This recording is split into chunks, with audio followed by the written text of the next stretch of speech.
It's Radio Free 501c, the podcast of Road Tulips Consulting. We're here with Season 7.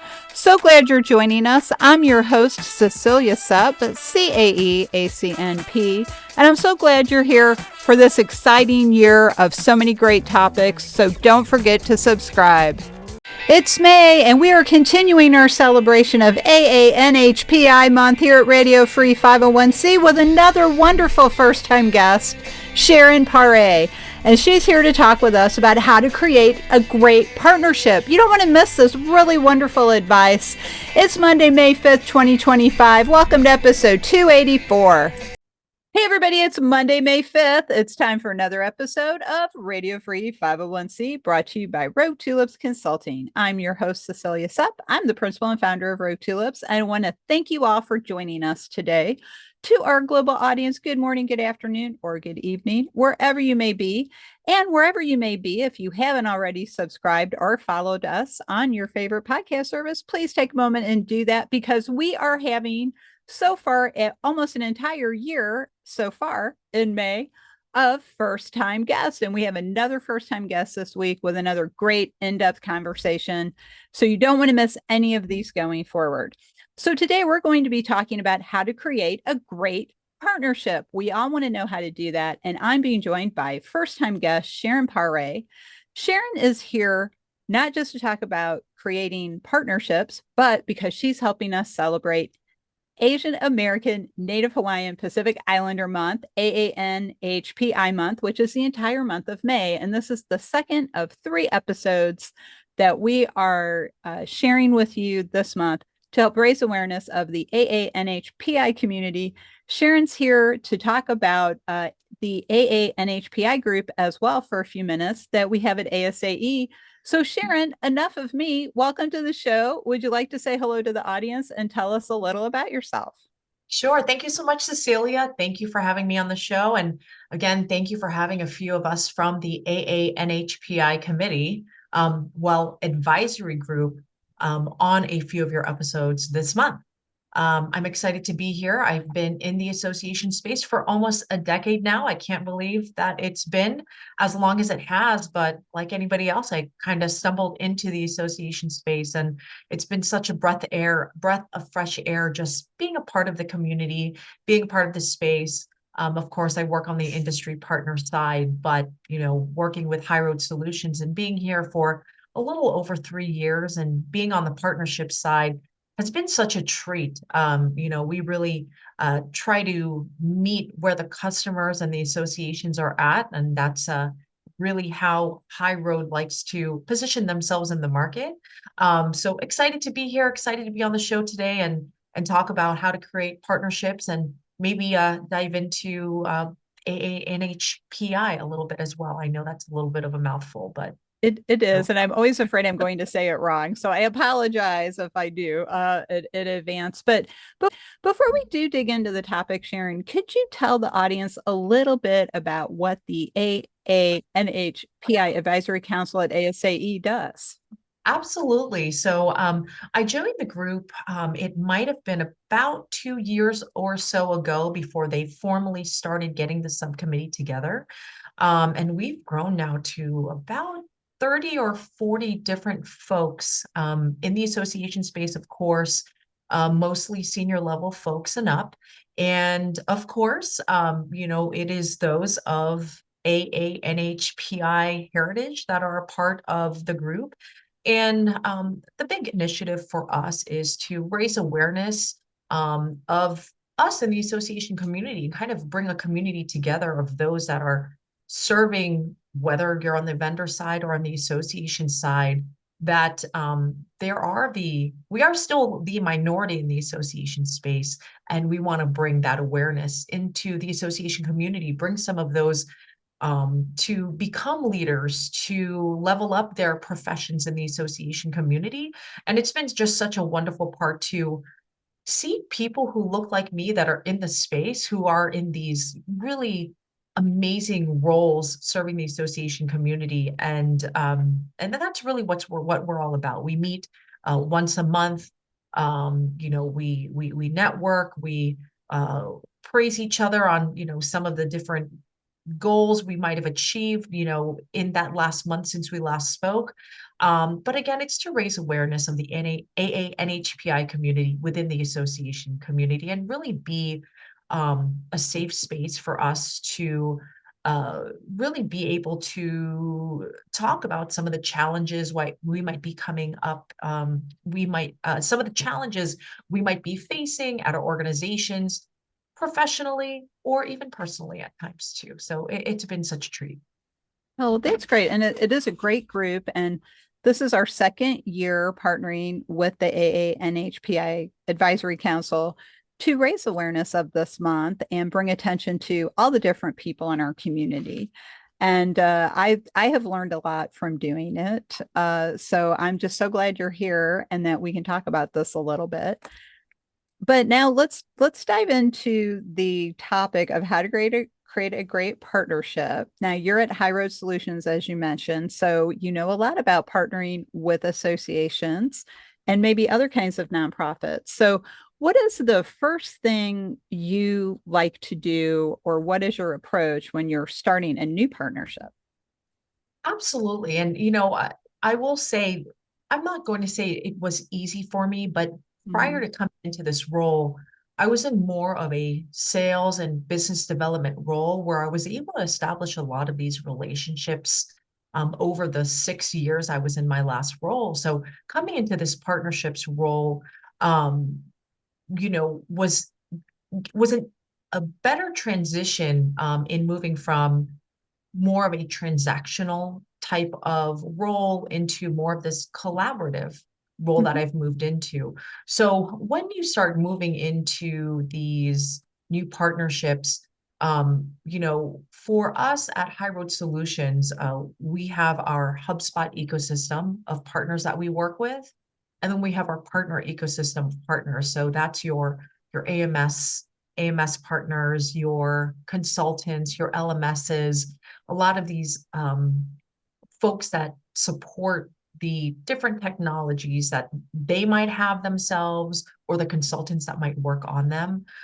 So there's two different partnerships that we work with. And one of the key things in starting to build these partnerships is making sure that you're working with a partner that it's not just a vanity partnership where you're just throwing your logo on each other's website and calling that, hey, we're partnering together, but trying to find ways to collaborate and have a mutual benefit for the association that you might be serving, and that you Mhm. have constant communication throughout your collaboration and working together.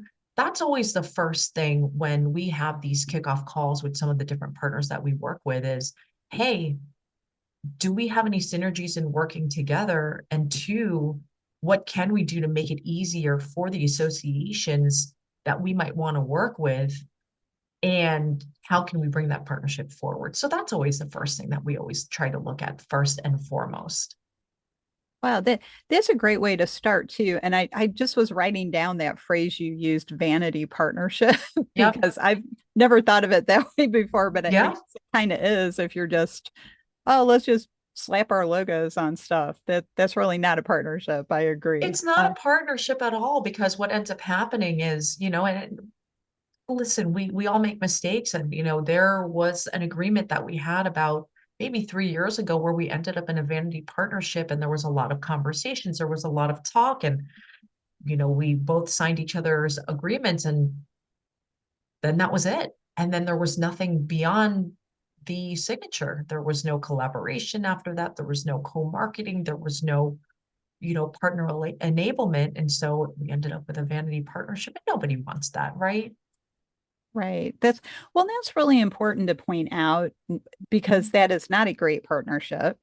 It's I have a very good, I consider a great partnership with USAE News, Yeah. and we help each other, we support each other, and we check in with each other. And what else can we do? Are we doing this the best way we can? Am I missing something? So we're always staying in touch, and that's why we have such a good, strong working relationship and partnership with them. And just like another little plug for USAE News, check them out if you're looking for news about the industry, because I consider them the paper of record. So, But getting back to the partnership conversation, I mean, that's one example that immediately comes to my mind. But now, let's say you've made the partnership, you've agreed, you've signed your paperwork, so you know what you're going to do. So, what is your approach to maintaining a healthy partnership with someone else?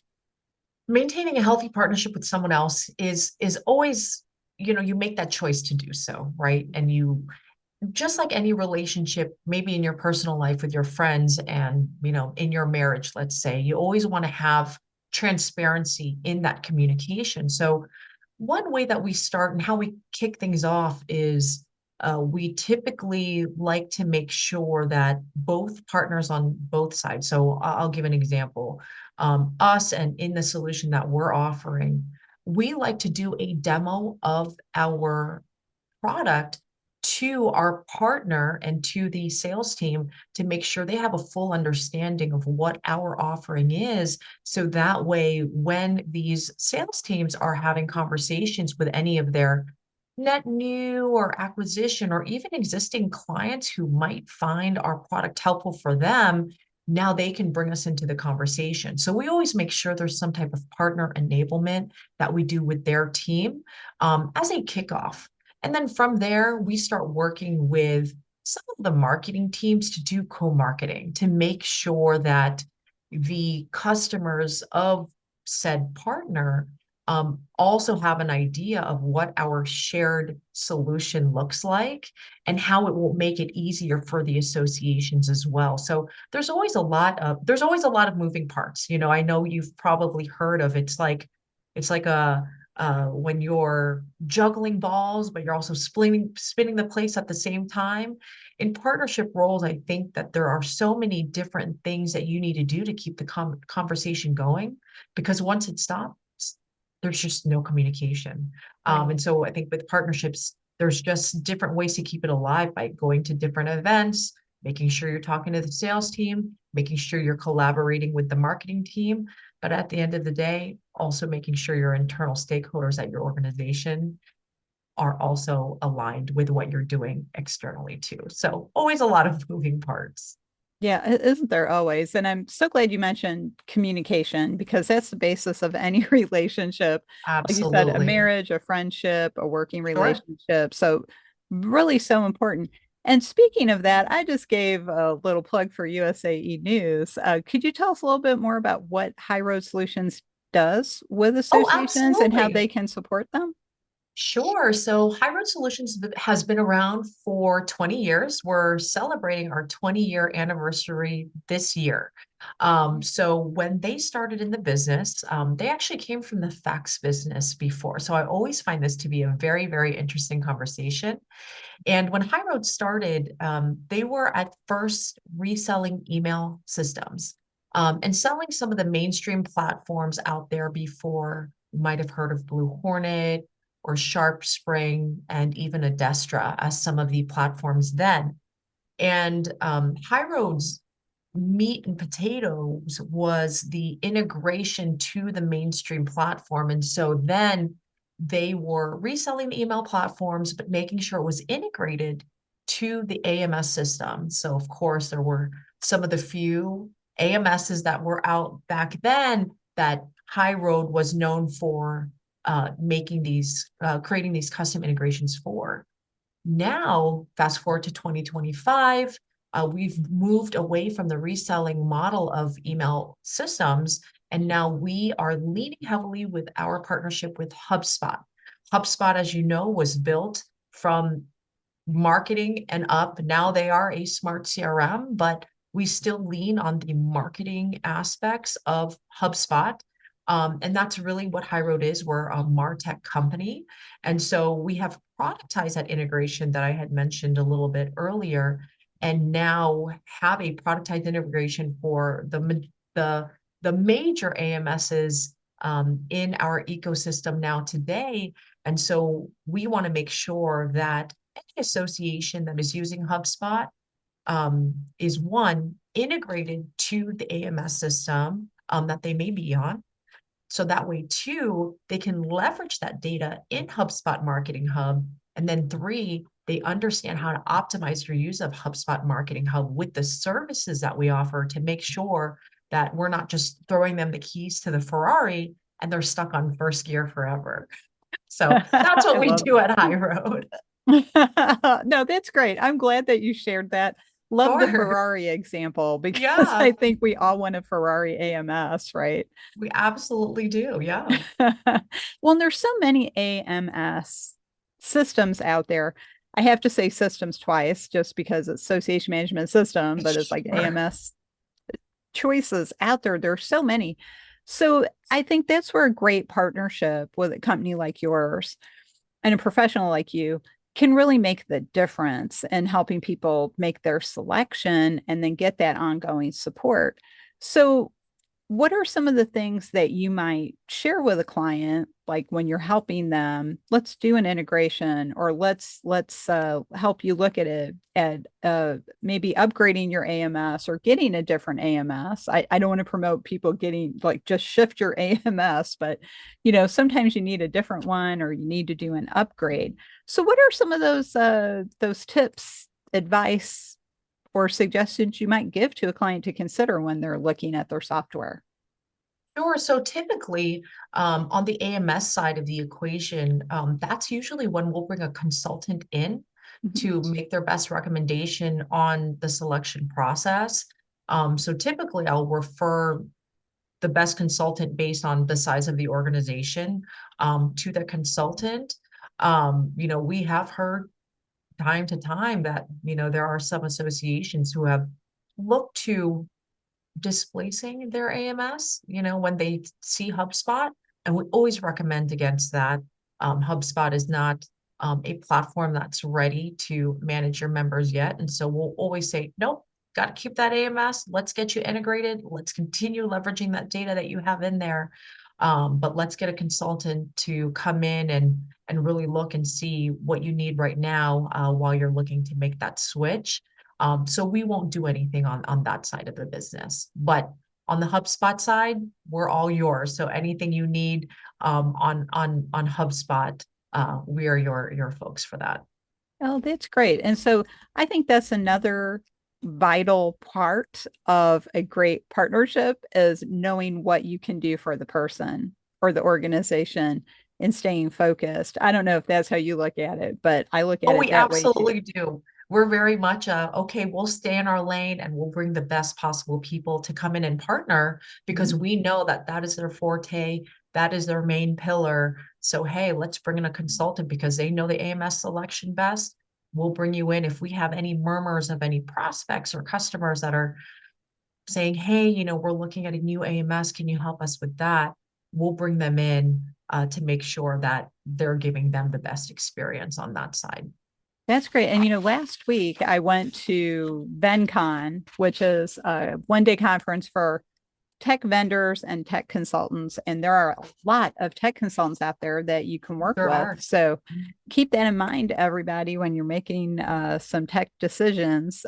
Build a good team, like Sharon's recommended, because sometimes partnering Absolutely. with a team is more important than one person. Absolutely, because you can lean in on your partners to to help get the work done. You can collaborate together to again create the best possible solution for the association client that you might be working with. So yes, bring in those partners. Don't be afraid to work together. I think it'll always don't try to do all of it all at once. Yeah, There's partners. that's right. You don't have to, yeah, you don't have to break all the eggs at the same time. No, exactly. It's like no matter how many omelets you're making. So this has been a really good conversation. You've been talking a lot from the vendor perspective. But when you're personally looking at a partnership, what are some of the elements you look for?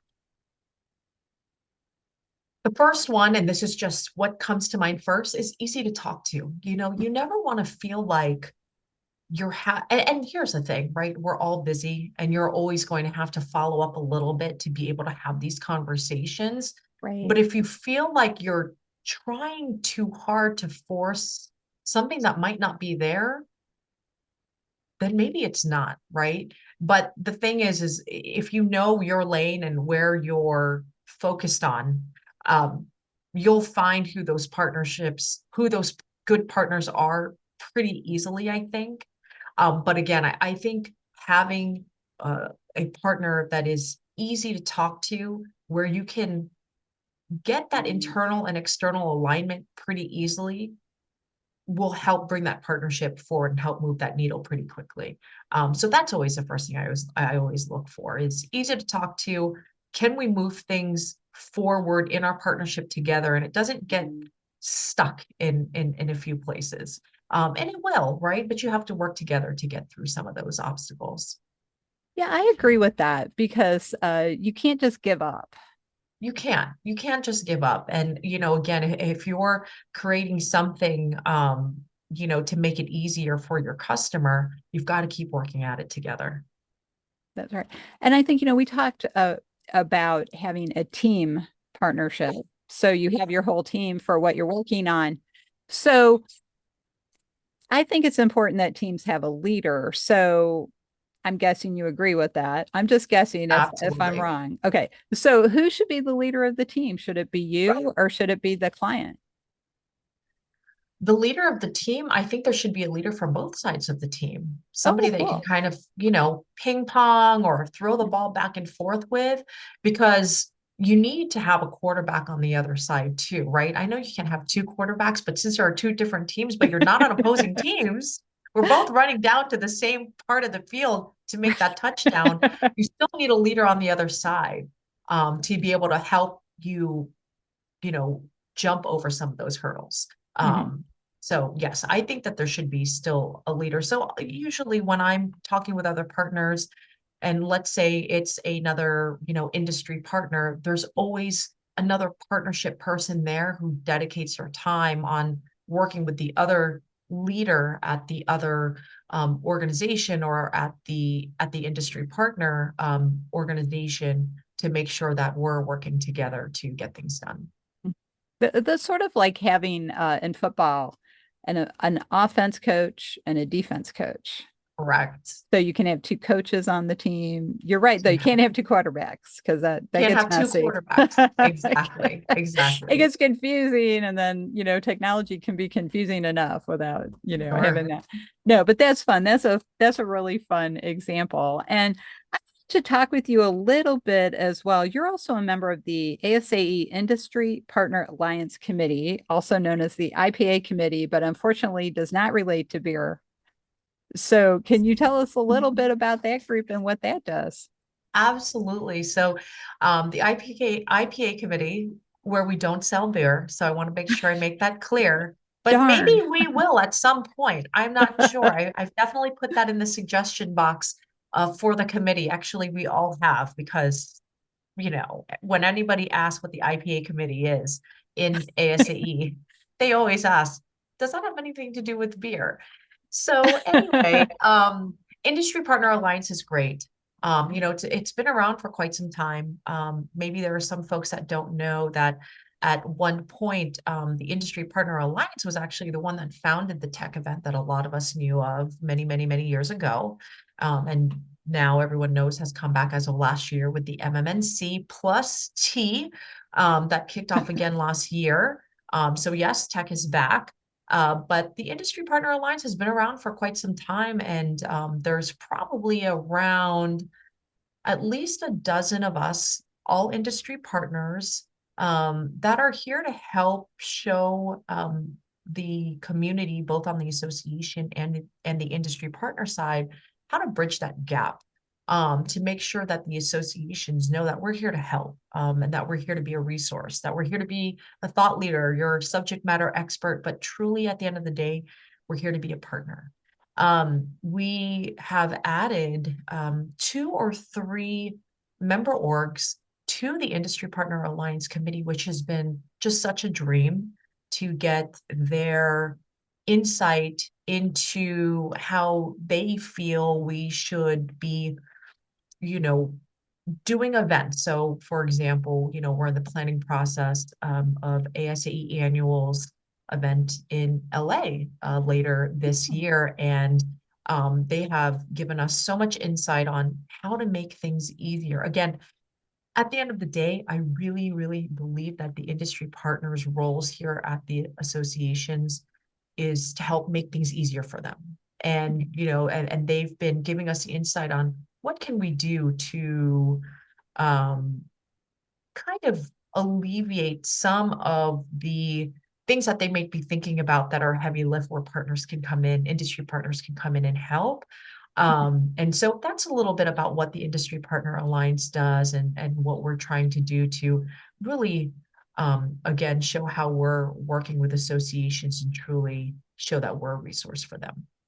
Oh, that's great. And, and as you mentioned, when we were prepping for this episode, a lot of people don't even know that committee's out there. So I'm so glad that you're sharing that.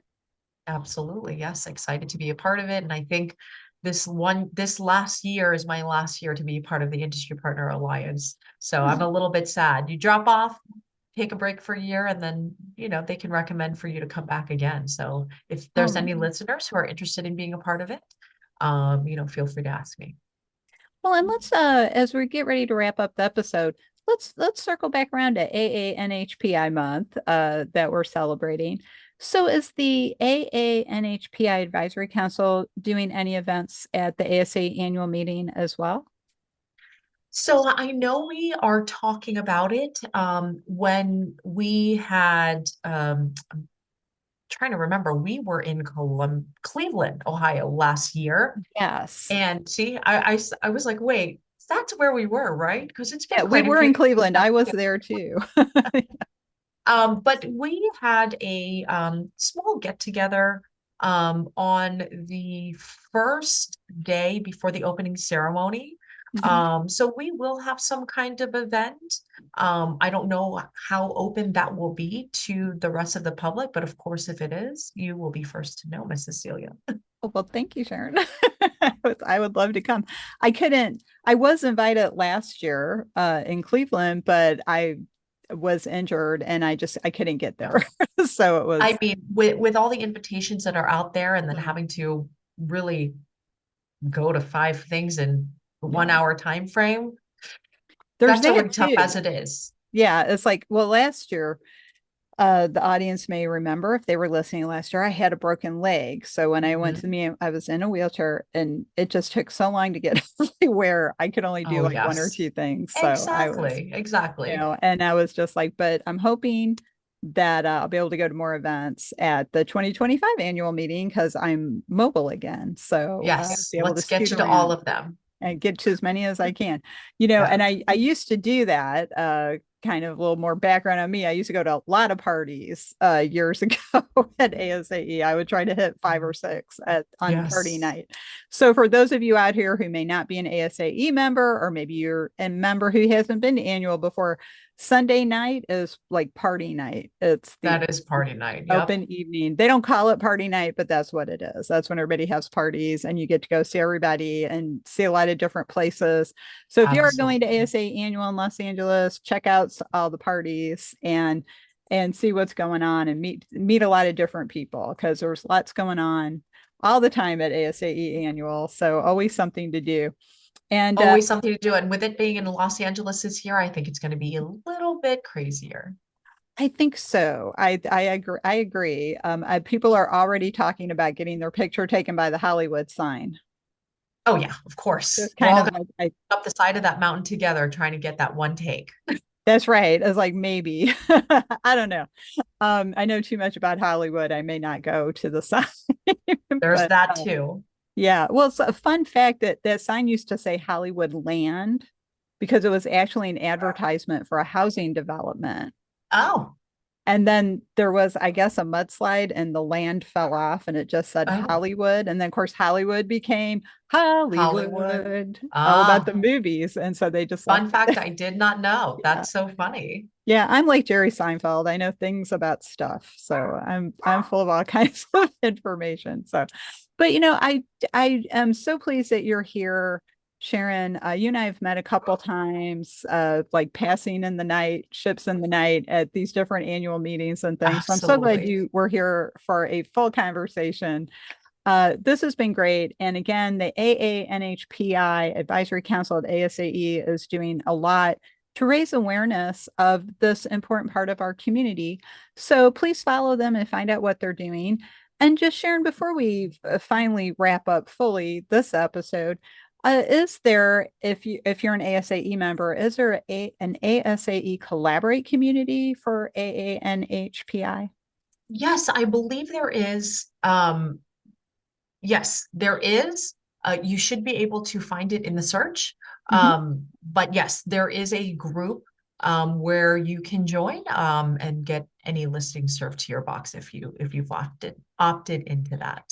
Oh, that's great. Yes, and for those of you who are maybe not quite sure how to find things on Collaborate, just sign into your account, go to Collaborate, pick all communities, and search Yes, alphabetically. And that's how I thank you. find everything. Yeah, So, same. Me too. Me too. yeah, I always search alphabetically because sometimes I think that's the easiest way to this, kind of find what I need.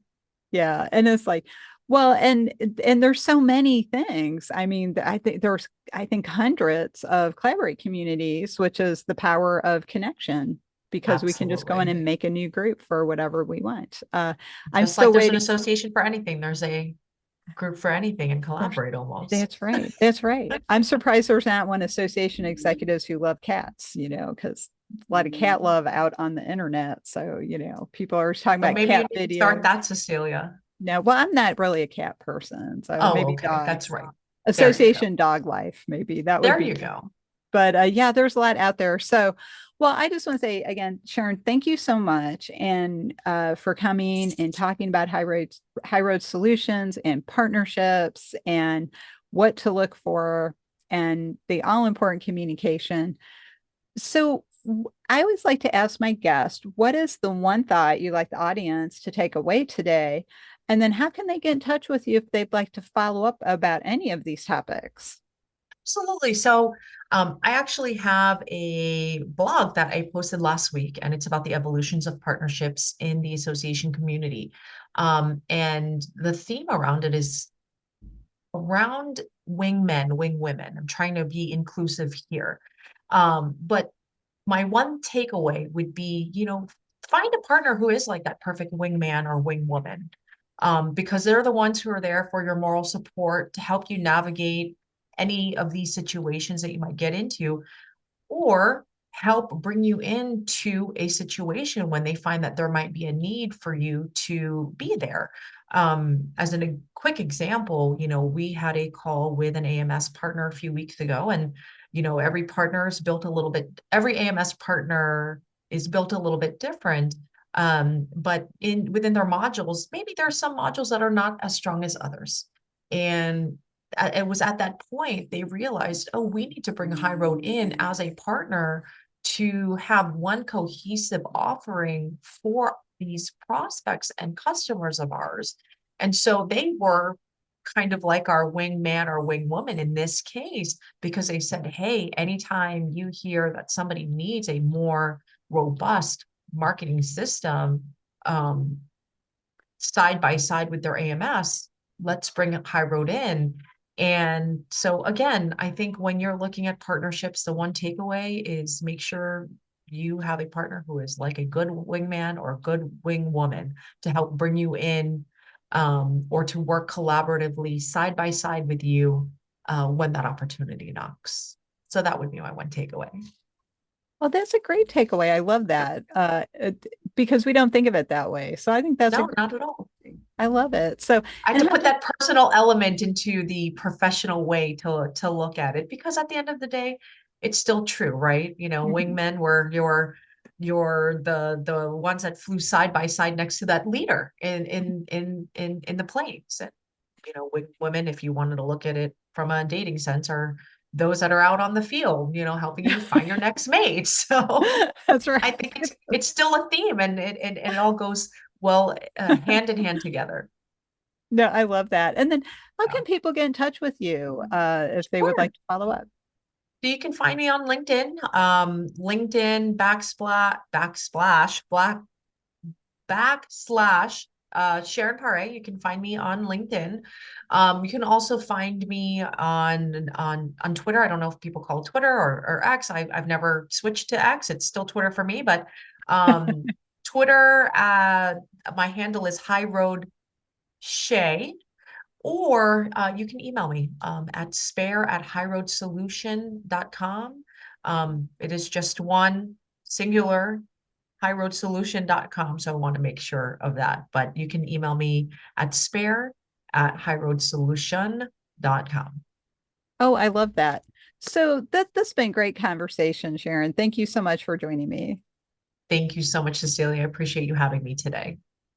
Well, we have to go rogue for now, but we'll be back next time with another exciting episode. So, just another reminder, if you haven't followed or subscribed, take a moment and do that so you don't miss any more great episodes like this one. If you'd like to learn more about Rogue Tulips Consulting and how we can help your organization bloom outside the box, check out our website, roguetulips.com. You can find this episode with Sharon on our podcast page and see some of the other really great episodes we've done so far in 2025 and back to 2024. And if you'd like to learn more about our education program, check out the education page. While we've wrapped up our spring session for CAE prep, we're still offering the ethics course all year long. You can also watch that page for our fall schedule for education. So keep that in mind as well. And if you'd like to know what's on my mind this week, check out our blog page because you never know what the heck I'm going to say. Anyway, it's been great. Thanks for listening. And on behalf of Sharon and myself, we will see you next time. That's it for this week. I hope you really loved this episode as much as I did. Thanks for listening. Learn more about how our experience and knowledge at Rogue Tulips can give your organization the strategic edge to reach its goals. Check out our website at roguetulips.com. We'd love to talk with you and see how we can work together. Thanks.